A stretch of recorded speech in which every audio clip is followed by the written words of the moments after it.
আছে না, ব্রাহ্মণ ক্ষত্রিয় বৈশ্য শূদ্র, চারি আশ্রম ব্রহ্মচর্য গার্হস্থ্য বানপ্রস্থ এবং সন্ন্যাসী, যেটা সবর্ণ এবং আশ্রমোচিত যদি কর্ম করে তাহলে তিনি বিষ্ণু মুক্তি পাবেন।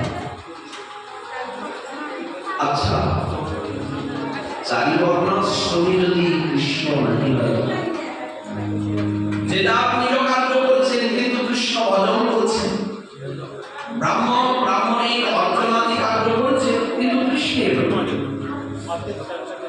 ক্ষত্রিয় যুদ্ধবিদ্যা আদি সবকিছু করছেন কিন্তু কৃষ্ণ সেবা করছেন, কি করে হবে? আমরা দৃষ্টান্ত পাই আমাদের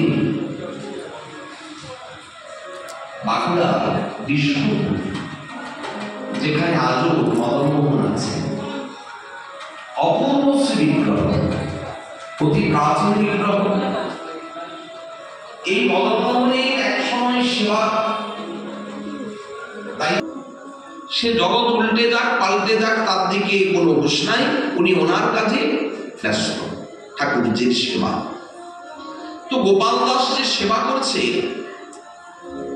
এই সংবাদটা কিন্তু বহিঃশত্রু সংবাদ পেয়েছে, জানতে পেরেছে। সকালে উনি কারোর সাথে কথা বলেন, আচ্ছা আমরা যদি সকালবেলায় এই রাজ্য আক্রমণ করি, রাজা ছাড়া রাজ্যকে রক্ষা করবে কি?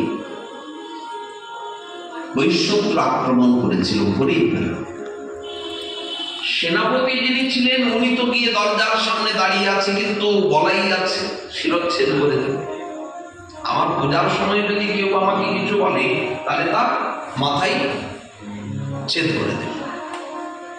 তো ভয় চুপ করে দাঁড়িয়ে আছে, রাজামশাই বেরোলেই অনুমতি নিয়ে যুদ্ধে যাব।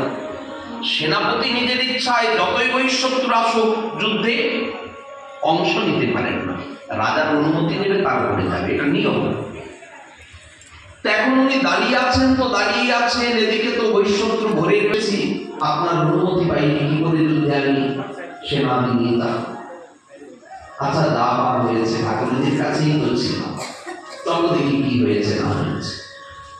সৈন্য সেনাপতি সবাইকে নিয়ে রাজা গোপাল দাস বাইরে, তো বাইরে যখন বেরোলেই বেরিয়ে